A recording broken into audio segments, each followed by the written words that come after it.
vous avez une vie qui semble, pour beaucoup en tout cas, une vie idéale. Un mari qui vous aime, des enfants qui vous aiment. Vous devez être terriblement seule, au fond. Oui. Emmanuelle est costumière. Elle crée et fabrique des vêtements de scène pour des spectacles de théâtre et de danse. Elle est boulimique depuis l'âge de 18 ans. Je suis sûre qu'on peut vivre en se trouvant moche, enfin bon... mais j'arrive vraiment pas à m'aimer comme ça, quoi. J'arrive pas à m'aimer. Enfin, je crois que c'est ça, enfin. La boulimie, c'est le symptôme, et pour moi, le fond du problème, de la souffrance, c'est ça, quoi. C'est de me détester tellement.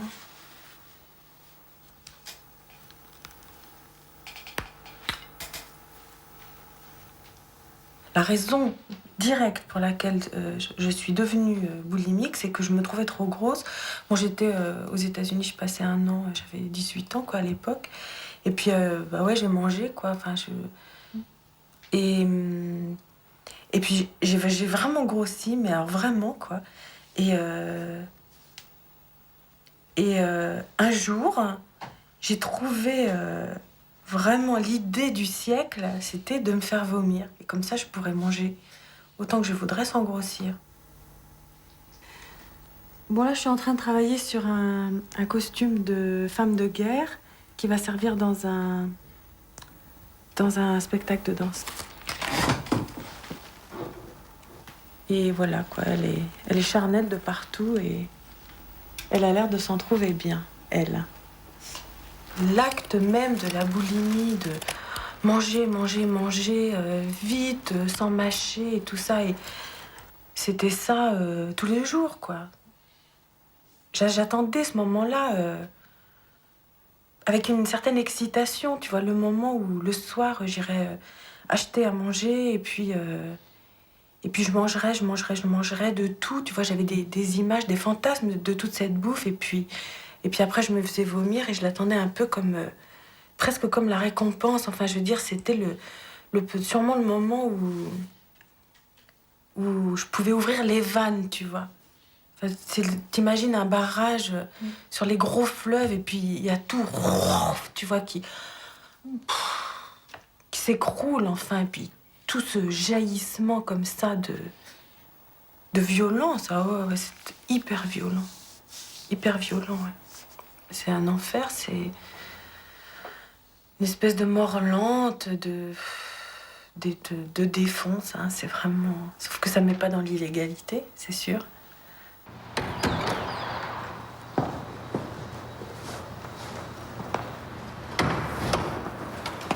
Vous étiez contente de devenir une femme? Ah non, pas du tout. Ah, j'ai détesté ça, j'ai vraiment détesté ça.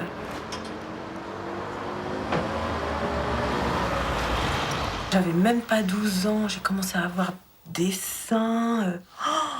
Ah, c'était l'horreur. Je sentais en plus beaucoup le regard des hommes sur moi, pas des garçons de 12-13 ans, tu vois, des hommes, je sais pas quel âge ils avaient, mais pour moi, c'était des hommes beaucoup plus âgés. Et très rapidement, ça m'a donné une horreur de moi-même. Vous n'avez jamais eu ce problème de séduction, alors pourquoi ce désir de plaire avec une certaine image? Ben, je pense que... Bon, j'ai aimé des hommes, j'ai eu j'ai été vraiment amoureuse et je crois que j'ai été aimée aussi. Mais profondément, on dirait que ça me sert à rien, quoi. Aujourd'hui, oui, l'enjeu, c'est plutôt de me prendre comme je suis, quoi, avec mes grosses cuisses, de la chair un peu... Enfin, d'accepter d'être charnelle, enfin... En même temps, je sens que je pourrais peut-être aimer ça un de ces jours. Je vais prendre 3 courgettes, comme ça, et des aubergines. C'est un lot, ça? Oui. Moi, je vais le prendre. Super. Pour la ratatouille, ça va être bien? Bien sûr. D'accord. Ça retire pas la qualité, c'est qu'ils sont des petits. Et vous avez du persil plat? D'accord. On en a des fois du plat. Oui, c'est les meilleurs, je trouve. Exactement, ça donne beaucoup plus. Moi, ce que je voudrais dire aux boulimiques et aux gens proches, finalement, des boulimiques, c'est que ça vaut vraiment le coup d'entreprendre une démarche pour se soigner. Ben, moi, je sais que je regrette rien, pas une minute, quoi, du travail que j'ai fait. C'est toujours passionnant. C'est passionnant d'aller à la rencontre. Enfin, c'est passionnant pour moi d'aller à la rencontre de moi-même. Mais c'est parfois sacrément difficile. C'est un boulot de prise en charge de soi, d'arrêter de se décharger de ses responsabilités sur d'autres, sur le passé, sur les parents. Ça, c'est peut-être la partie la plus difficile de la thérapie. Vous allez y arriver.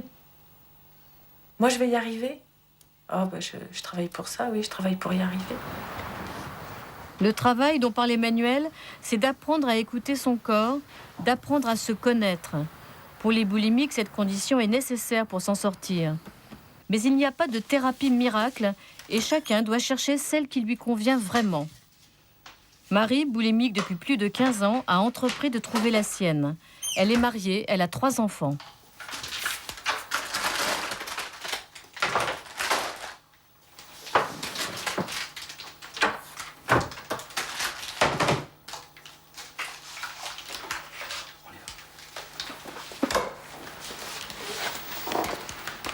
Quand ça m'arrive, je suis ou stressée, ou fatiguée, ou énervée par différentes choses. Et ça monte. Alors je sens cette angoisse qui prend de plus en plus de place. Et j'ai pas d'arme pour lutter contre ça. Donc pour moi, la seule manière de m'apaiser, c'est de manger.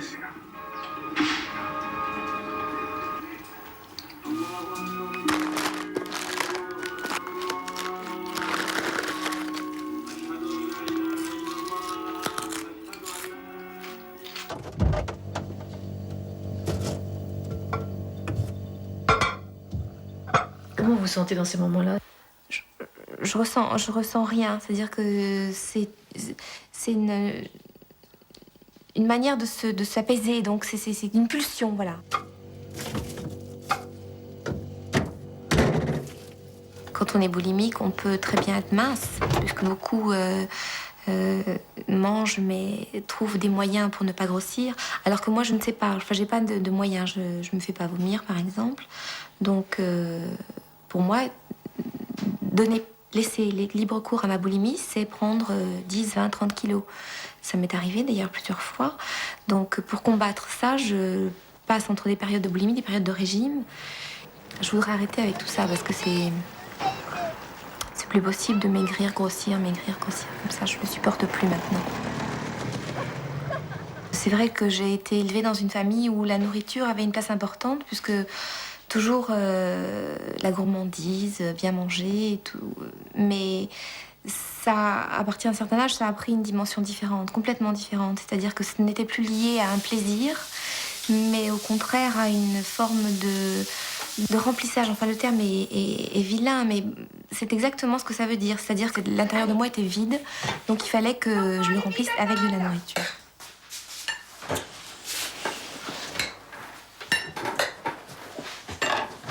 Assieds-toi, chérie, assieds-toi. Quand j'étais petite fille, j'avais ce sentiment d'être à côté, de voir les gens vivre et puis moi de rester sur le bord. Je me regardais dans la glace et puis je comptais jusqu'à 3. Je me disais, à 3, on va enfin voir qui je suis. Papa et maman vont me voir et enfin m'aimer. Alors Mathieu, ça te plaît? Je suis restée de nombreuses années sans en parler à personne. Non, il a dit qu'il n'en voulait pas.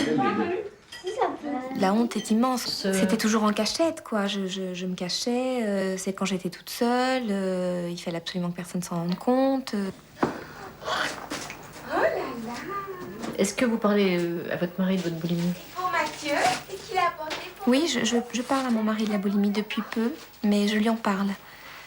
C'est-à-dire que... Enfin, je dis depuis peu, je lui ai toujours dit. Hein. C'est-à-dire que, alors que je n'en avais jamais parlé à personne, ça a été la première personne à qui j'ai avoué ma vraie nature, enfin ce que je faisais, donc avec la nourriture. Parce que j'avais terriblement confiance en lui. Et l'image qu'il me renvoyait, justement, c'était beaucoup d'amour, beaucoup de compréhension. Donc il m'a semblé que je pouvais lui dire à lui. Ça n'a pas suffi. Non, ça n'a pas suffi, non, parce que ça a continué, mais... Donc, alors que vous avez une vie qui semble, pour beaucoup en tout cas, une vie idéale, un mari qui vous aime, des enfants qui vous aiment, vous devez être terriblement seule, au fond. Oui. Oui, au fond, je suis seule, oui. Je suis seule, parce qu'on est seul face à la boulimie. Enfin, je veux dire, personne peut vous aider, ou sur le moment quand ça arrive, je pense que personne ne pourrait retenir la crise.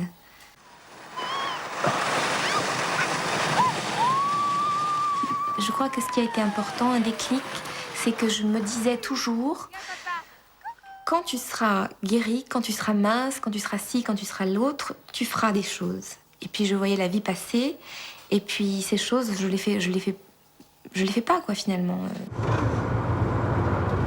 Mieux que tu les enfonces bien dans tes poches, parce que tes poches sont toutes petites et ils tombent après.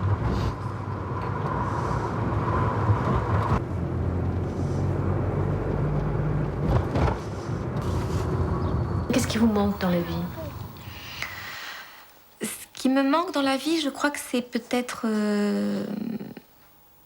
d'avoir trouvé... de laisser vivre ma vraie nature. Je crois que c'est très important, ça. Sentir, c'est fondamental pour moi.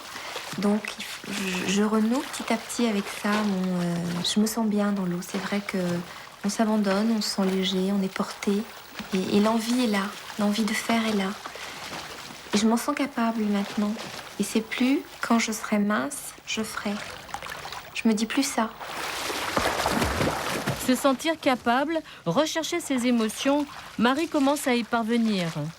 Elle participe depuis quelques mois à une thérapie de groupe avec la psychothérapeute Catherine Hervé. Marie y découvre peu à peu ce que cache sa boulimie.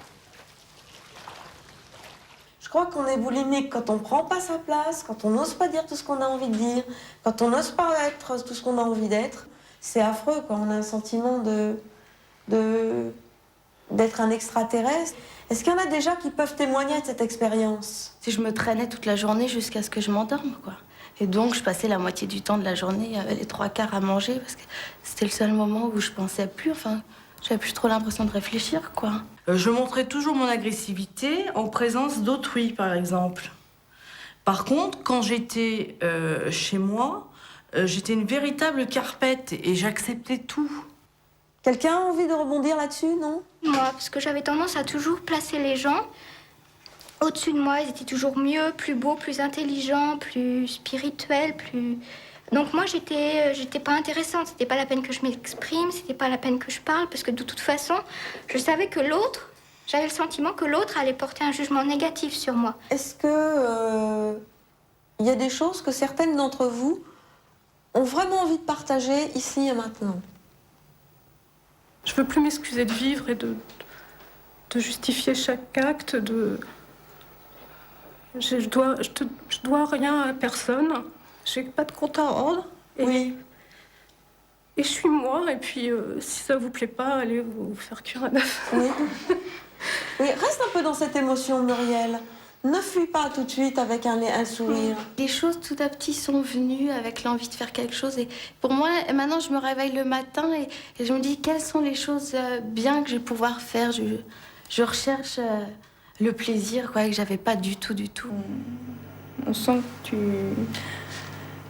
tu es heureuse. Enfin, il y a certainement encore des problèmes, mais non, je sais pas. Il y a une joie de vivre et que j'ai pas encore. Enfin, j'ai l'impression de l'avoir, mais j'arrive pas à l'exprimer. Tu la sens mais tu l'exprimes pas. Oui. Et si par exemple on exprimait rien qu'un tout petit bout, histoire qu'on la voit nous, tu dirais quoi? Pour Marie-Odile, étudiante à Troyes, c'est le 7e week-end de thérapie. Pendant 1 an encore, elle retrouvera son groupe chaque mois.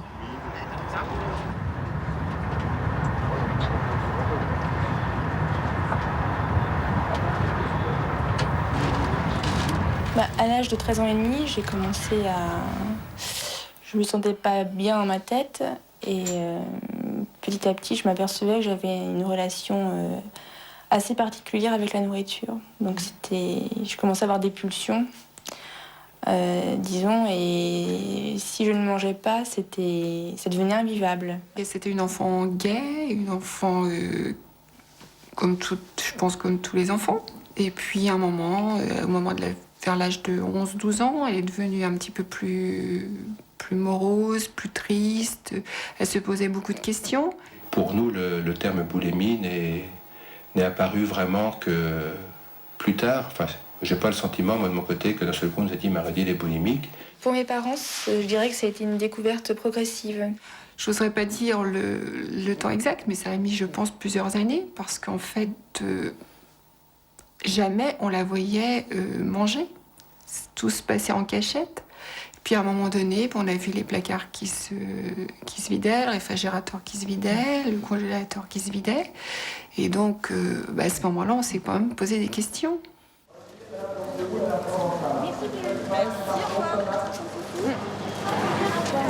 Je voudrais un morceau. Là, en permanence, on se demande, dès le matin, en se levant, comment faire pour que ces crises n'arrivent pas dans la journée.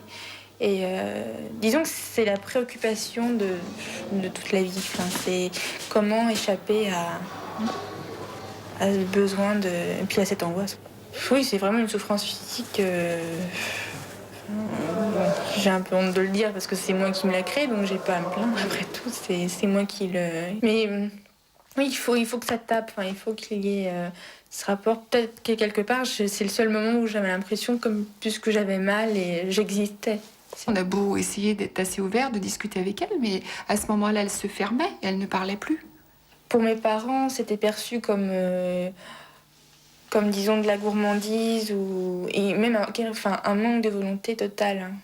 Donc pour eux, ils ne pouvaient pas comprendre que j'en avais besoin et que j'étais incapable de m'en empêcher. C'est vrai que on est mal, parce que vous voyez un enfant qui se détruit, puis vous n'arrivez pas à essayer de l'en sortir. Alors, c'est pas pour vous, en fait, c'est pour votre enfant. Vous l'avez voulu, vous l'avez conçu, vous l'avez élevé, vous voulez qu'il soit heureux. Et en fait, qu'est-ce que vous avez à faire à le rendre malheureux? Mais il est sûr que les parents souffrent. On le montre plus ou moins, mais on souffre, de toute façon, c'est sûr. Ouais. Ta femme, Nénette? Oui. Je sais pas si elle aime les haricots verts. Ah, je suis pas sûre. Ah bah. Tiens. Si, elle les mange? Ouais. Je suis une végétarienne. Est-ce que vous vous êtes dit, c'est peut-être de ma faute, je suis une mère trop possessive? Oh bah bien sûr. Bien sûr, je me suis dit que c'était de ma faute. On culpabilise tout de suite.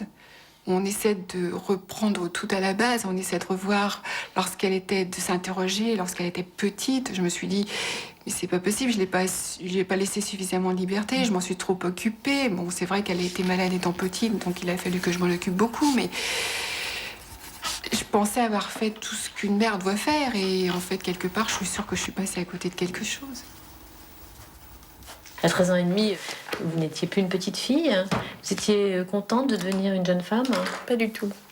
Je préférais mon corps de petite fille. Je trouvais ça... Puis je sais pas, oui, peut-être le regard des autres, pareil. Une sorte de... j'assumais pas du tout le fait d'avoir un corps de femme.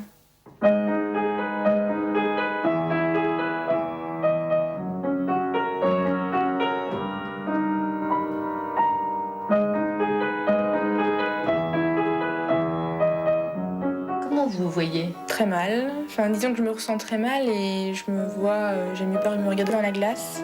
Comme je me ressens à l'intérieur